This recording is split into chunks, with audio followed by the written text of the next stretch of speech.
Hey, this is Mary. Welcome to Voices of Vets, a podcast where we meet real veterans and hear their stories.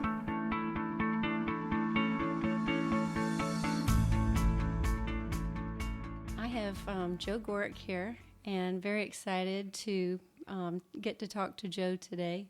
I just want to thank you for allowing me to be here with you today, Joe. You're very welcome.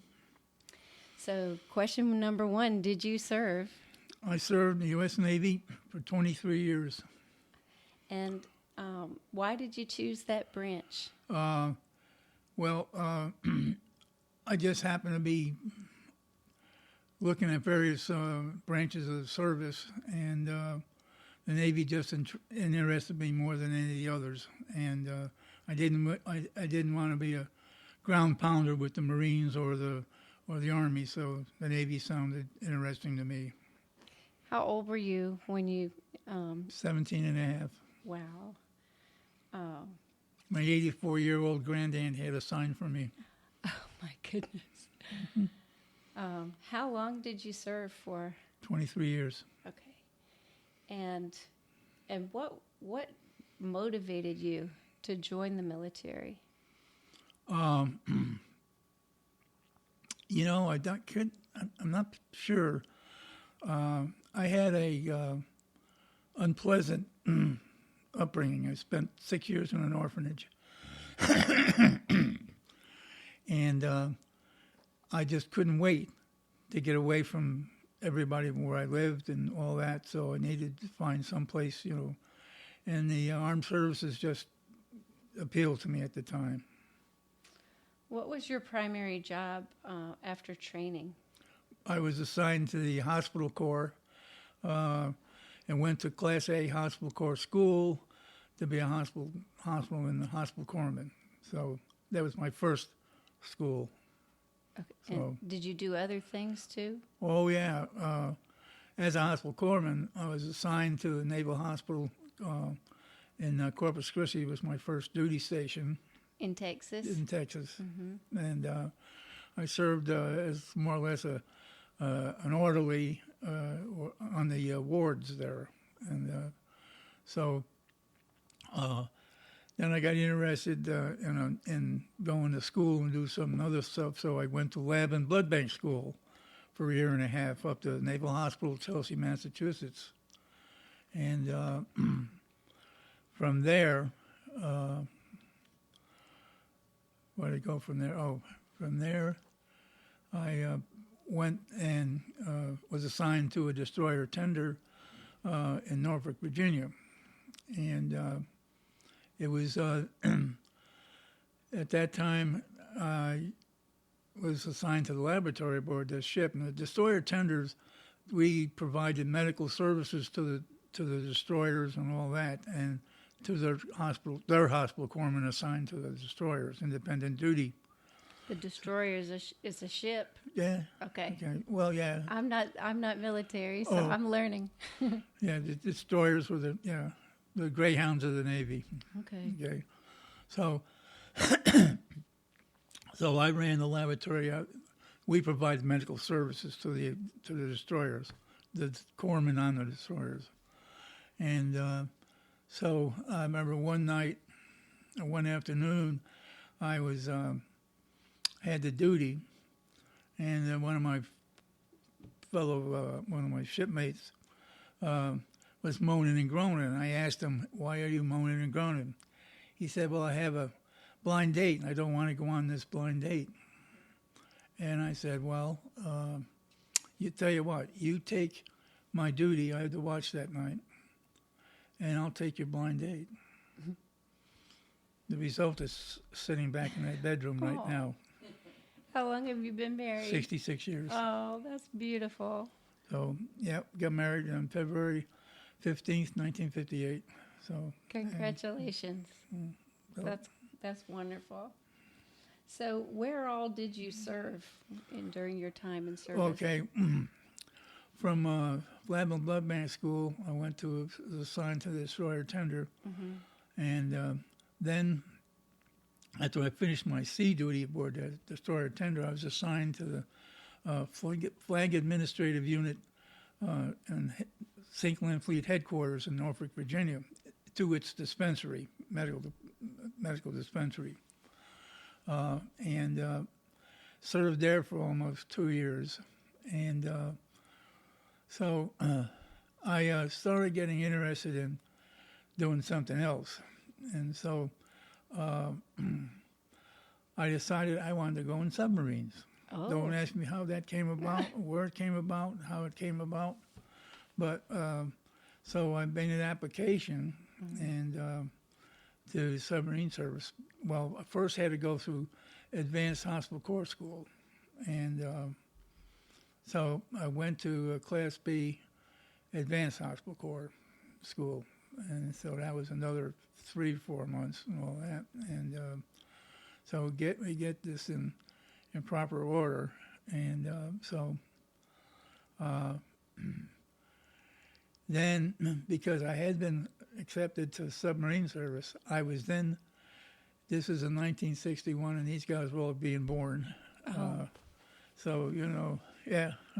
So you were serving on the submarine? No. No. I haven't got in a submarine yet. Okay. Just going to school for submarines. Okay. So, so I had to go to school, and so I remember telling my wife that, hey, I have to go to basic submarine school up in New London, Connecticut. Then after basic submarine school, I had to go to submarine medicine school. Then after submarine medicine school, I had to go through nuclear medicine school. And then they assigned me to a submarine. Well, they first assigned me to a diesel-powered, one of the old diesel-powered submarines. And so my wife got the children and all that, and they were headed back south to her hometown here, while I was being assigned to the submarine in, good grief, Charleston, South Carolina. Okay.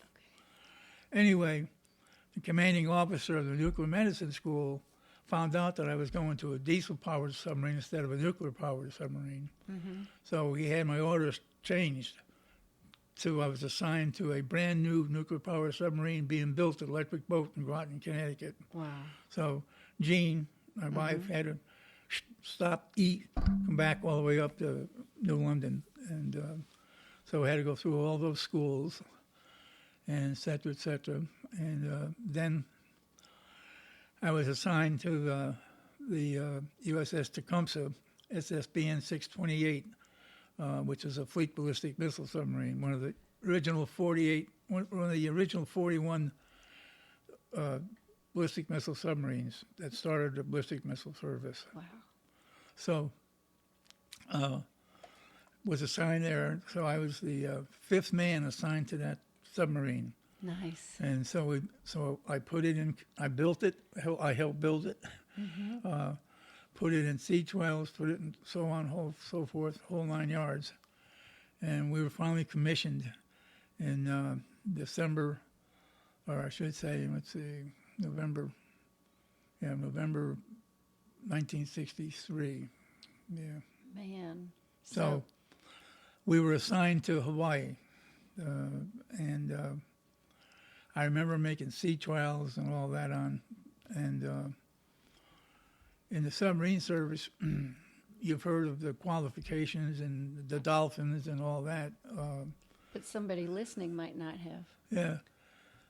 So we have to qualify. You have to qualify on these submarines to learn how to do, almost everybody else's job, at least have some knowledge, so that if, say, the torpedoman was knocked unconscious, you could jump in and do some torpedo work, even though it isn't your specialty. So that's what they call becoming qualified in submarines. You're qualifying in all the ship systems and so on and so forth. And that can take at least a year and a half to do that. So I started and I think in August of 1964, we were just finishing sea trials, getting ready to go operational. And so I made my dolphins in August of 1964, which means I was qualified in submarines. And so found out that the ship was going to be home ported. The ship was going to operate out of Guam, and so we were going to be home ported out of Hawaii. So the whole time this is happening, is your family here in Oh yeah, North family's Carolina? the family's up there in Connecticut. Oh, in Until I Connecticut. finished all my stuff in Connecticut, and so we've closed shop up there, and we all came back here to spend some time. Upstate New York. I was born and raised in upstate New York, so we stopped in upstate New York to see my wife, my grandaunt who raised me. It was a grandaunt who raised me. Didn't have money for my father died. My father left us when I was 5 years old. My mother died when I was 10 years old. Spent 6 years in an orphanage and all that. So that's how it urged me to get. And anyway, so I went to, we came back to New York, upstate New York, to visit, say goodbye to, and all that. And my wife got very, very sick. Severe pains and all that. Well, here I am with 5 children, 5 babies, really, and a sick wife. And, she was one of the babies. I didn't know what I was going to do. And my brother lived close by. And so I called him. We had to stop at a motel. So I called him, and he came and said, "Gee, I'm really sorry for you, but I can't do anything for you." He would not take the kids in the house. That's another whole, anyway. So I didn't know what to do. We got through the night in the motel, and finally I had to get her to a hospital in Albany, New York. And got her to the emergency room there, and he fumbled and bumbled around and said, "Oh, I'd give you a prescription for some medicine." Well, that's nice, but the drugstores didn't open in upstate New York until 7 o'clock in the evening on Sunday. Oh, my Oh, goodness. yeah. So finally got back to upstate, Troy, New York, right outside Albany. Got back up to Troy, got a pharmacy that opened and got some pain medication. Wasn't doing much for my wife. And so we were staying in a boarding house with where my grandaunt lived. Okay. So the owner of the boarding house said, "Hey, your wife needs to be in the hospital." Right. So she called her doctor. This is on a Sunday night. Called her doctor, who happened to be a urologist, and said, "Hey," or I forget what he was, but she had these severe kidney or pains in her back. So we got her in a hospital on a Sunday night in Troy Hospital. And so the following day, I had to bring the kids back down here to be with her sister, my wife's sister, Joy. So I got back up there. It was on a Monday evening. Went to visit her, and they were doing their stuff. And so I left the hospital that night. And next thing you know, I get a call, and she almost died. Oh, my gosh. She went in a septic shock from the end. She had kidney problems? Yeah, it was kidney stone, and they had to finally go in and blast it, and she. It's terrifying. So, I anyway, she got well enough to come out of the hospital, but she was not well. Period, and she was still. To care for 5 children. Yeah, she was still sick. But my command, the submarine command, wanted me because I was essential to our crew, because our submarine was getting ready to go on its first submerged patrol. So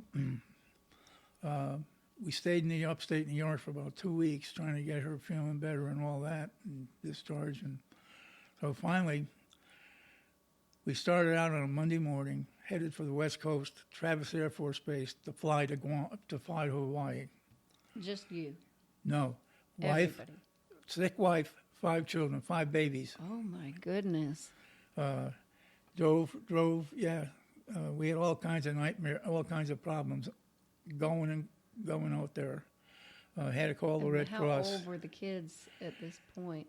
This was in 63, so you were born in 62.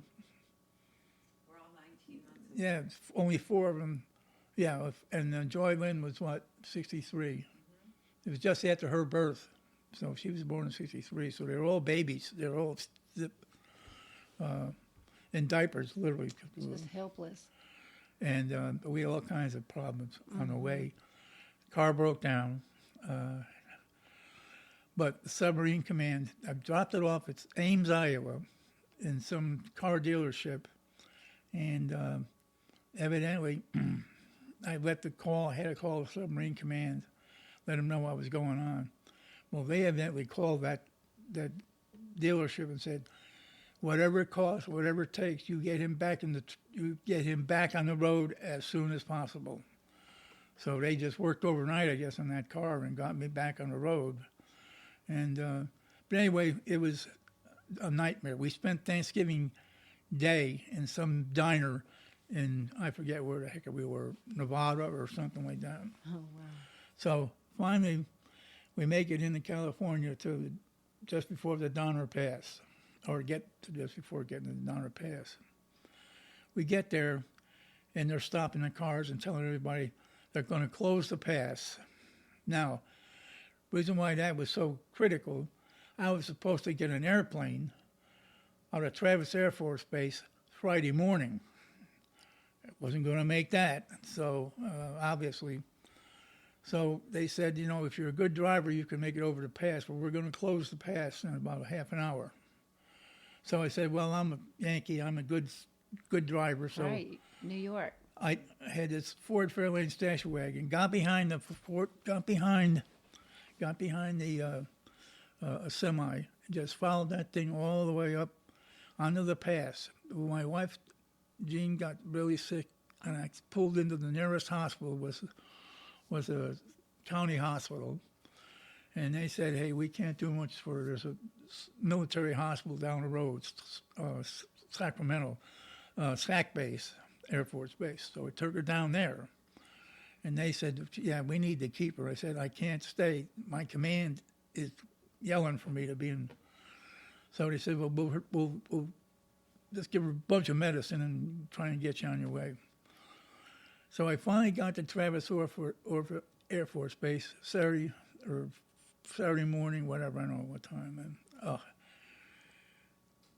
they finally got me rescheduled on an air flight from Travis, from California to Hawaii.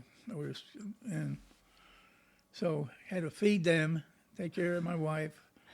Then I had to drop them off at the Travis Air Force Base, and I had to take the car in the city to give it to one of these auto delivery services. Excuse me.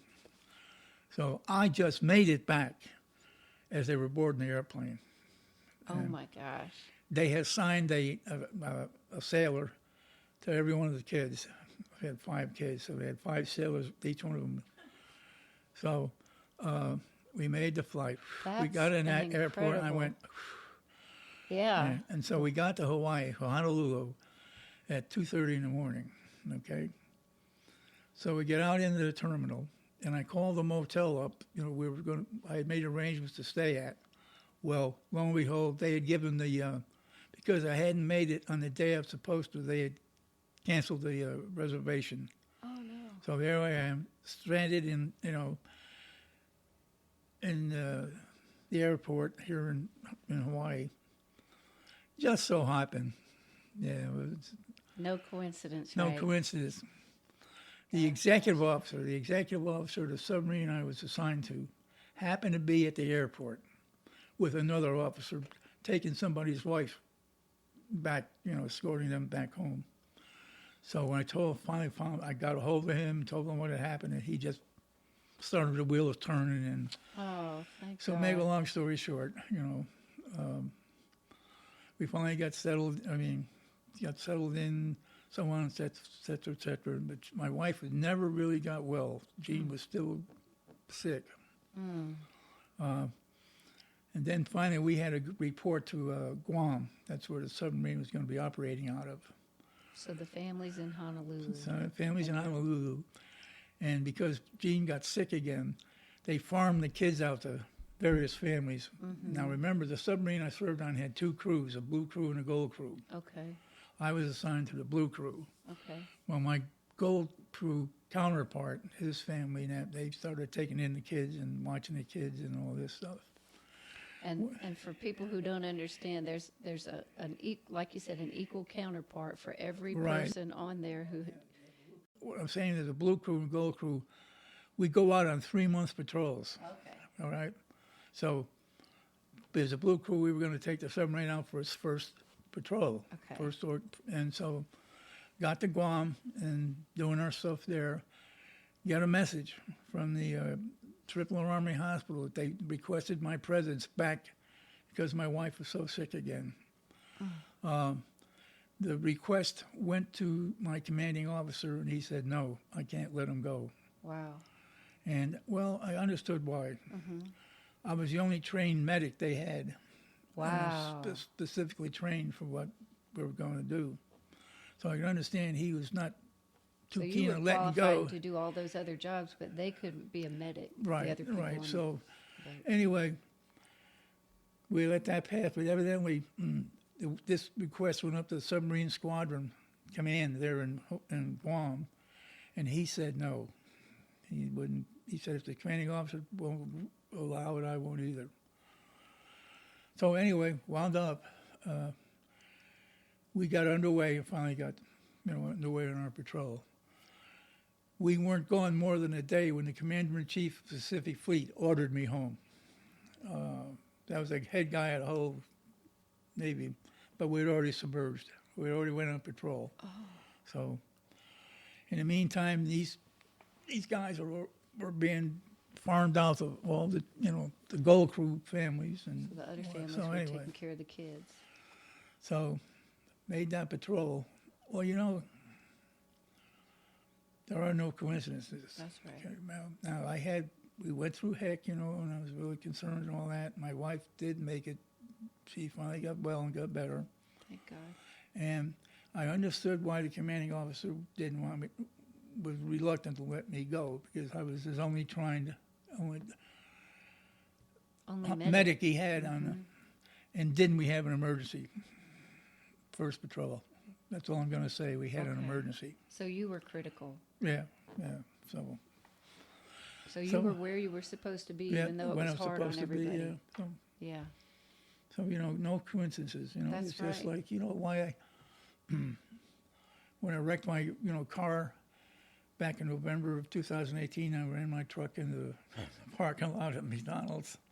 Did you know that? No. You didn't know that? Oh yeah, November 18th, Saturday evening. Gene wanted a donut, a Krispy Kreme donut. Who doesn't? Yeah. So I said, I'll go get you one. So I got in the truck and was going up to Krispy Kreme. And you know where that is? You go down Jeffries Road to 301. Well, Right. I went there. I was going down Jeffries Road, and my left front tire hit the median, and I thought I was putting the brake on, and I hit the accelerator, and it caught, it stuck. I couldn't loosen the accelerator, and went right into the parking lot of McDonald's and rearranged a number of cars in the parking lot. 14 cars. Okay. Oh my gosh, 14 cars. Oh my goodness. Was anybody hurt? No. Were you the only one in your car? Yeah. And the truck it was that was Joe Jr.'s red truck that he had, sold to me in lieu of the Escape. We sold him. Truck from hell. Anyway, so the airbag deployed and all that stuff. I mean, next thing I know, there's a ladder truck, there's a fire engine, there's 2 police cars, there's 2 rescue units, the whole 9 yards there. I didn't get hurt. I might have had a little cut lip, that's about it. Airbag that had deployed, though, and all that. So if you talk about a scared little fellow when I hit that, when I saw myself going into those cars. Well, anyway, they checked me out and said, well, we're going to send you to the hospital just to have you checked out and all that. So they charged me with failure to reduce speed. That was the charge, failure to reduce speed. Anyway, got me over the emergency room, and they did their stuff and that. So the doctor comes back out, and she said, we did an x-ray, and your heart systems and all that are fine. However, we had an incidental finding. and the incidental finding was the cancer. Oh. A cancerous lesion in my right lower lobe. Oh, man. So I subsequently had that surgically removed January 31st, 2019. So that's when the cancer started in my lung. Wow.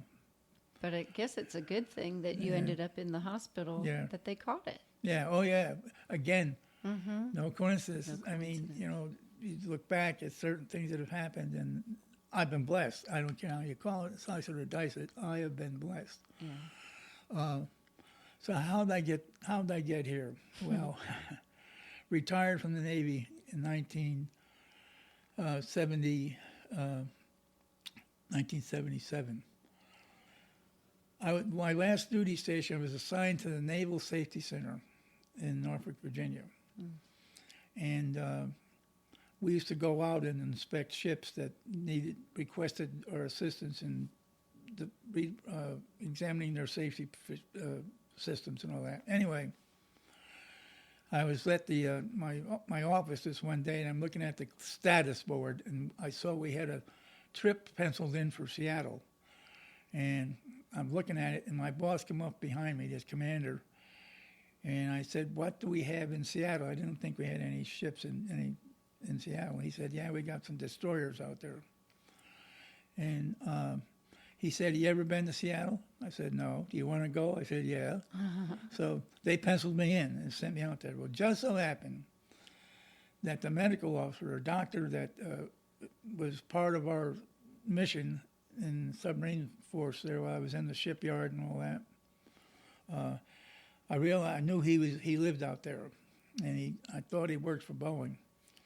So when I got out there, I gave him a call, and sure enough, he was happy to hear from me and all that. And he said, "Joe, come on out and have dinner." So I went out to his house this one evening, had dinner, and he offered me a job. He had just started a brand new program, and he knew my background and my training and all that. He said, "Joe, I'm starting an occupational health and safety program. I could use you." So Nice. offered me a job right there, and so I was eligible to retire. So I came back here. I came back to Virginia, and I told my wife, I said, "Jean, how would you like to live in Seattle?" She said, "Where in the heck is Seattle?" Oh, no. So, yeah. So she's from Rocky Right, Mountain, yeah, North she was Carolina. married. She was born in Farmville. Okay. And I met her. I think I told you how I met her. Mm-hmm. Okay, Yeah. you're familiar with that. Yeah. And so, so anyway, he held the job open until I was able to retire. I retired. We had to stay here in Virginia Beach until Judy, our oldest daughter, and our oldest son graduated from high school. So, finally in June of 77, we started our trek to the West Coast. Now, was this trip less eventful? Oh, yeah, this was, oh, yeah. Huh? It was fun. Yeah, it was fun. They drove, I had a 20.5-foot RV, Oh. and I had an Oldsmobile station wagon, and so that pulled the RV. Then I had a second car, a Ford Maverick, and Nice. so children rode in the Maverick. And we're on an interstate this Yeah. time, right? Before it Oh, was yeah. back little tiny roads back Yeah, in the day. no, but this was a very pleasant trip to the West Coast, and I had a pregnant Dachshund dog, and it gave birth. We were just first day on the road, and it gave birth to 5 puppies. Oh, my goodness. yeah. You can't do anything without some kind of drama. Right? Yeah, exactly. So kept them in the anyway. Jimmy with his toe. Oh yeah. So finally got into Seattle on a Friday and drove into the KOA. We had made arrangements. Mm-hmm. Parked the car, and then the radiator exploded after I get the car parked. Oh. Finally, it was stopped. Fortunately, it didn't happen on the road. Right. So that began 15 years of service with the Boeing Airplane Company as Okay. part of their occupational medicine division. and they all went and did their thing, and so on and so forth. And so, we started coming back out here in 1987, and I had, if you know, I got sober in 1986, June of '86. Anyway, we started coming back out here on 1987, and I fell in love with the Outer Banks. Oh, yes. Yeah, so one day we were talking, Gina and I were talking, and she said, I said, you know, the weather's nice out there, and we could sure, politically things were getting a little dicey at bowling, at my job. I was aced out of a position I should have had, and so we got talking, and at the meantime, I was going to school to be a substance abuse counselor. Had started school anyway. And just so happened, here we are, coincidences again. God incidents, right? It was in September of 1990. The AA International Convention of Alcoholics Anonymous was there. So Gene and I had decided we were probably going to maybe look coming back here to North Carolina if I could find some work, because she was born in Farmville and all that. So anyway, so during the convention, I looked around to see if I could find anybody from North Carolina. I did find somebody, and guess who that was? Tell me who it was. Paige Wood. Nice. Paige Wood. And so he asked and told me, I told him who I was and all that, and I was thinking about moving back to North Carolina, and he said, yeah, you might have a job possibility at Mary Frances Center and all that. And that wasn't the first time you met Paige, right? No. That was the first time I met Paige. That was the first time you met Paige. Okay. Yeah. Never knew him in the Navy or anything. But but you had all of that other stuff in common. Yeah. Like Norfolk and submarines and everything. Yeah. Isn't We that did crazy? have everything else was pretty much in common. So for anybody who doesn't know, Paige is my husband. right. Yeah. Yeah, you know the Pages. Mm-hmm. She knows. Yeah, she's anyway, so I come back and talking to Gene, and finally we made the decision to retire from Boeing. That wasn't a hard decision to make, I tell you. So June 1st, or May something, I forget, the end of May, we hopped in the car and drove out, and that trip was a lot nicer than just Gene and I, and the kids. All grown and working for Boeing. All wound up with working for Boeing. They were all, Oh, wow, okay. So, Still working for Boeing. yeah, so Gene and I got back here, and we went to the, what was the name of that motel that's sitting up there, that's empty now. It's nobody uses it anymore. Carriage House. Was it not the Carriage House, but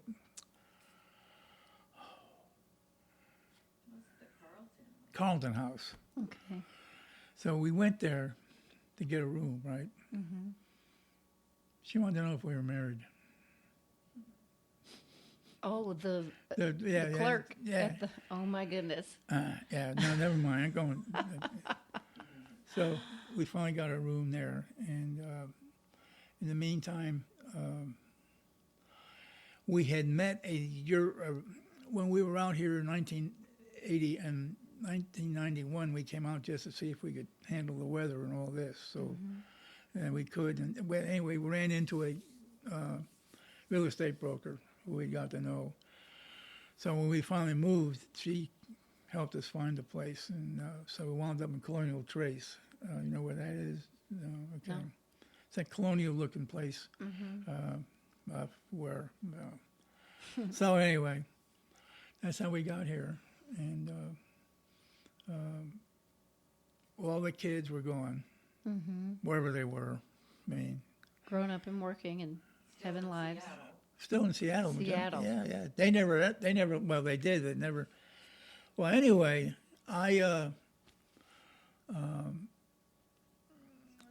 went and checked out Mary Frances Center. Didn't like it or anything like that. So, no, I just said I'll keep looking. And the Mary Frances Center was a Drug it was a treatment center alcohol for and drug and treatment alcohol, center, and which Paige is the one who put me onto it. and then later Tom on, Parman was the director of it. Mm-hmm. I don't know if you remember Tom. I know Tom. Yeah, I remember Tom. He was the director. So I went out there and he said, Joe, he said, you probably wouldn't like this. I don't know why. but he Later said on, the Department of Corrections picked it Picked up, it up, and yeah. now it's been passed on to that facility is being used as a school, I believe. So anyway, this was June we got here, right? And so Mm-hmm. I kept bouncing around, looking for a job, but I couldn't find one. And so this one afternoon, my next door neighbor, who happened to be a school guidance counselor, said to me, Joe, I told her about it. She asked me if I'd found anything. I said no. And she said, why don't you go to Coastal Plain? I said, well, I've been to Coastal Plain. Well, she said, we need to go back out there again because it was in July I had been out there. And this was November. So she said, you ought to go check it again. So I said, I think I will. So I went and got dressed. It was in the afternoon. Went over there. Went in the lobby, and Jane Williams, the little blonde-haired receptionist there, elderly woman, was sitting at the desk. I walked in and I said, I'd like to see the guy in charge of the drug treatment center. And he said, alcohol and drug treatment center. And she said, do you have an appointment? I said, no. She looked at me. She looked at me again. She said, wait and see I'll see if he's available. Well, he was available, and I had a job 15 minutes later as an MHT and all that. So the rest is history. Mm-hmm. Finally got a job there as an MHT, and then I started the process for certification as a substance abuse counselor.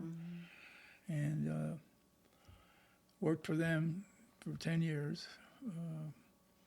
Went to work there in, what year was it? It had to be 92, December 92. Ruptured a disc in my back in January of 93. I wound up having back surgery and all that. But so I thought I was going to lose my job. But no, they kept the position open until I got back in April. So I put 15 years in, let me see, 92 to, 92 to 2010. I retired from from Nash Healthcare. Okay, man. Well, that's a lot. You've had so many different hats to wear. Yeah. So one of the things I wanted to know, I appreciate you sharing all that. Tell me a funny story that you experienced that could only happen in the military. If you can think of one. Well, let me see now. I got a few of them and all that. I bet. Well, let me see. Or just whatever story you want to share, like the most impactful story that you wanted to share. Well, let me tell you, I said, that they wouldn't let me come home, from that first When patrol. she was sick. And we had a medical emergency. We had an air contaminant that two-thirds of my crew came down, were ill, were sick. Now, the problem was our job was to be on station, and we had 15 minutes from the time we got what we call the weapons system readiness test alarm to spin our missiles up and fire. 15 minutes. So I can understand the captain's concern when two-thirds of his crew is sick and all that. But fortunately, it didn't seem like it was food poisoning because there was no diarrhea involved or anything like that. So I decided it had to be something else. Come to find out it was. We had developed a freon leak from our air conditioning system. The gas had gotten into the carbon monoxide burners, and created a brand new chemical compound, which caused an air contaminant to be loosed in the ship, which caused the nausea and all that stuff. So we finally had to decide, and I know the skipper didn't want to do this, but he had to put our snorkel up and ventilate. Yeah. Now, he didn't want to do that because you're giving your location away. But I said we had no other choice but to do that. So we finally put the snorkel up and ventilated and no, we didn't lose anybody. We didn't but I had a few people in IVs. I bet. And so that was one situation. But, the fun parts and all that, the humorous stories and I probably could come up with. Been a while. Well, let me ask you this: how did your military service shape who you are today?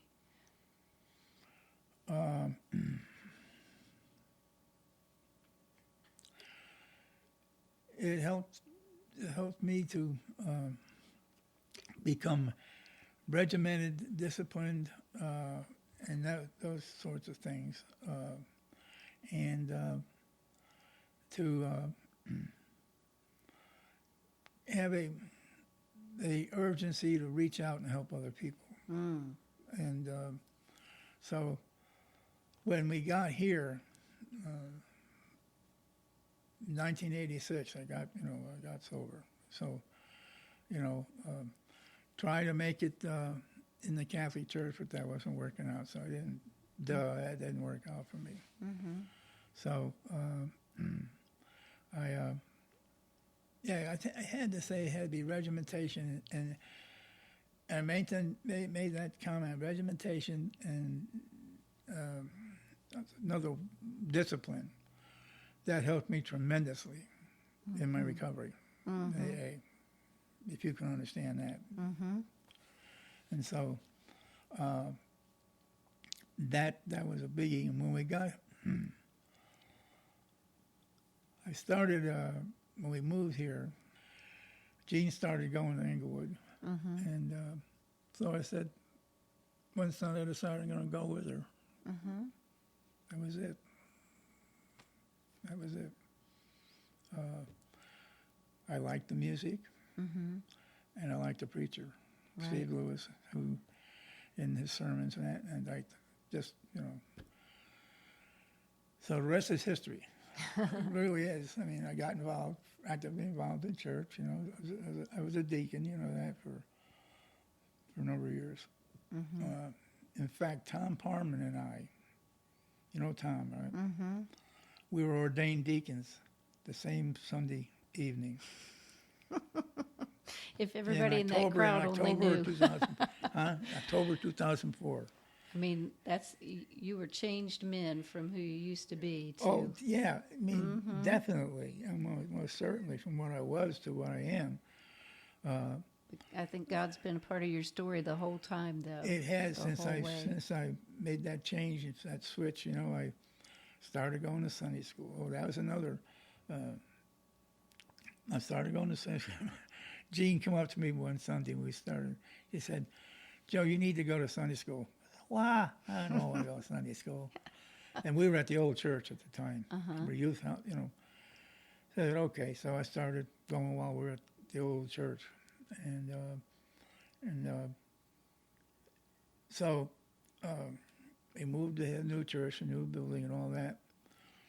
So one day the Bible teacher came up to me and he said, "Joe, I'll be going this Sunday. Can you fill in for me?" And the reason why I think he asked me one of the sermon was on, one of the teachings that day was on alcohol and drug use. So he had asked me if I would like to speak, to the group because of my background. So since then on, he started using me as a backup, to fill in. So first of all, I was number 3 backup, then I was number 2 backup, then I was a number 1 backup. And then finally he comes up to me and says, "Joe, I'm leaving." And so guess who? So here's your new hat. You're going to be the teacher. So I'm the new Sunday school teacher. Duh. And I just can't, that's. Yeah, but that's we see that all the way through the Bible, is that God uses people not because of their ability or but their availability. Yeah. And that's what's been true for you, is and that you've made yourself available and you've made yourself of service, and then He equips you, with the classes and the mentors and the experience. I took one of the. We were talking about this at Tommy's Boys one day here recently.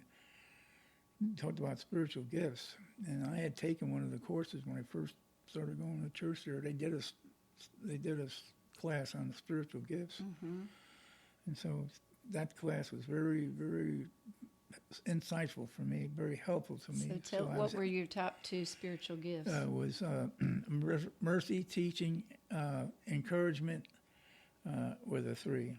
Mercy, teaching, encouragement, and service. So that would be about the 4 gifts, actually, and all that. Encouragement. And, Absolutely. In fact, I had to write a thesis as a substance abuse counselor, and the gentleman that reviewed it and kind of graded it, one of the comments he made on there was says, "You will be a great encourager." And you have to me. Yeah. And a lot of people. And so, but Jean, my wife, has been a really. Is she your encourager? Oh, was yeah. I mean, she. Yeah, I mean, she. So, but that was a big change in my life. Was becoming, and I accepted Jesus Christ as my Lord and Savior in 1990 publicly. I had kind of done it before, but I did it publicly in 93. Had to be 93 or 94. Because I was one of the last people that Steve Lewis baptized. So what made you make that decision? What happened that you made that decision? Just participating in the Word and the Bible. So I got involved in the Bible. Prior to that, I had never had anything to do with the Bible. But more as I heard the Bible and read and all this, and so that was salvation, so that becomes, I got interested in it, and so found out, hey, that I turned my life over to Him, and that was simple. I mean, the Bible was there. I mean, it said, hey, salvation's where it's at. That's right. Salvation through the blood of Christ, through faith in Him. I told you what I did over in Coastal Plain, didn't I? Tell me. God again was, boy, just waiting for me. And, well, let me back up a little bit. When we were at the old church, and Tim Patterson, I don't know if you know Tim. He's a counselor, not a social worker. He's not a counselor. He's a social worker. But anyway, he was doing some counseling for members of the church, and I was helping him out on Tuesday evenings at the old youth house. You know where the old youth house is? That was a building next to the church. Well, anyway, I'm sitting there one Tuesday evening, and I just finished reading the Bible. And so he finished reading the Bible, and I had this intense urge that I should be talking about Jesus Christ more in my work. I'm going, you want me to do what? Well, that was 4 years, So you feel like that was the Holy Spirit leading you? Oh, yeah, no doubt about it. This was really intense. I mean, it was a strong feeling that I needed to talk more about Jesus Christ. So anyway, 4 years later, Scott, the doctor, grief, Scott Cunningham, was the medical director of Boeing. Of Coastal Plain. And he's a member of Inglewood too. And he was getting ready to leave. Was going to move to Winston-Salem or somewhere. And he found out I was going to be coming on board the inpatient unit. And so he said, Joe, you have a very excellent opportunity to share the gospel. Because he'd been doing it individually. Right. I know that. I thought about it. I said, then I remembered 4 years earlier how Jesus had said, you need to be talking more about me in what you do professionally.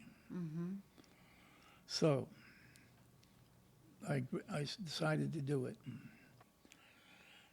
That was a real blessing to me and all that. That's impactful. You've made a difference all the way through. Yeah, I your didn't life. realize that, You've but really- it was just that was so rewarding. I mean, if I can use that term, being able to do that. And how I left it, the reason why I left it, it was one morning I was getting the group. It was about 10 o'clock in the morning. Well, the night before we had admitted a patient and beat up on a nurse. One of our nurses got her cornered in the room. Anyway, so I heard he was in one of the rooms down the hallway from the. If you've been over there, you know the day rooms and all that. Well, all of a sudden, I've got to getting a group ready to do a group. It's about 5 minutes to 10, and I saw him walking up the hall. And I was watching him out of the corner of my eye, and he went to the nurse's station and knocked on the door. So I turned around and started, calling my people together.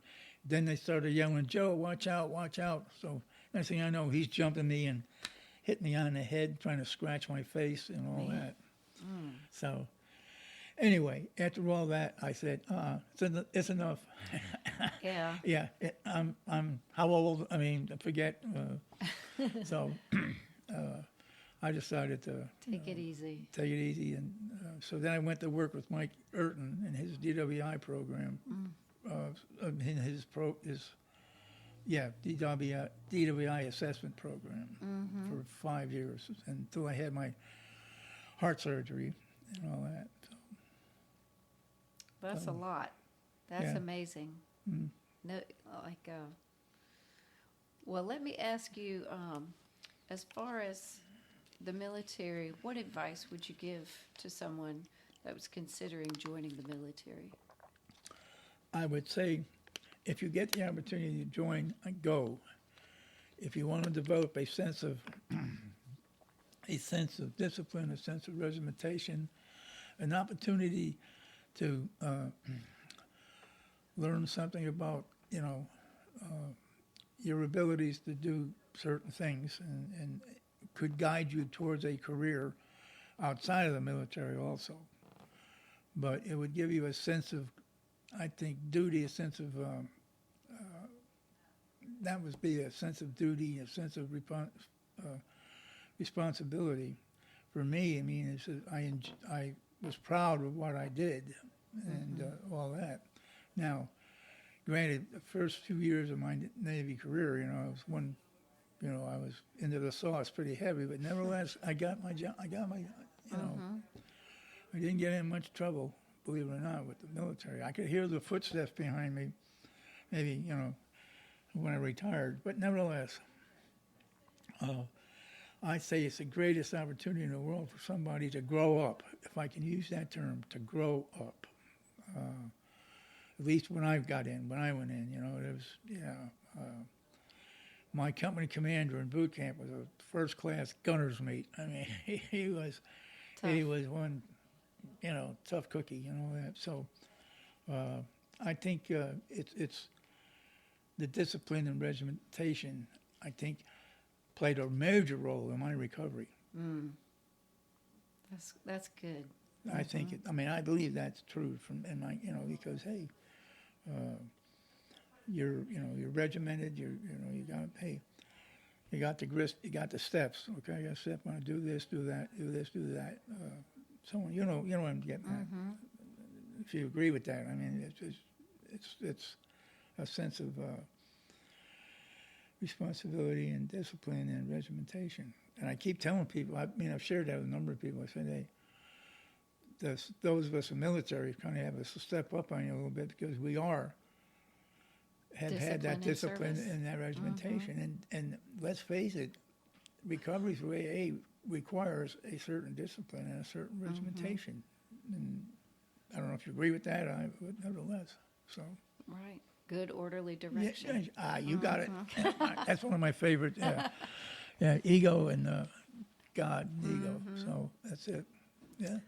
Well, I really appreciate you spending time with me and allowing me to, and the people who are listening or going to be listening, to get to know you a little bit better and to get to experience, get to hear about your life. It's been amazing, and I appreciate it. I know that was only a thumbnail sketch, and I know I probably messed some parts up, but no, it because was great. Of where I'm at now in life, and you've heard me say this before, I am truly blessed, and I know where I'm going. Right. That's got to be awesome to know where you're going. Hey, the confidence. And Lord, when you're ready, hey, your will be done in all things, and that's the way I look at it. And my wife is very encouraging, and along those lines, and all that. So she's been a very strong spiritual. What I want to say, follower. Yeah. For me. And but when I joined the church, the Baptist church, and accepted Jesus Christ, my Lord and Savior, my life really took a big turn in my life. It really was. The captain is on the bridge, right?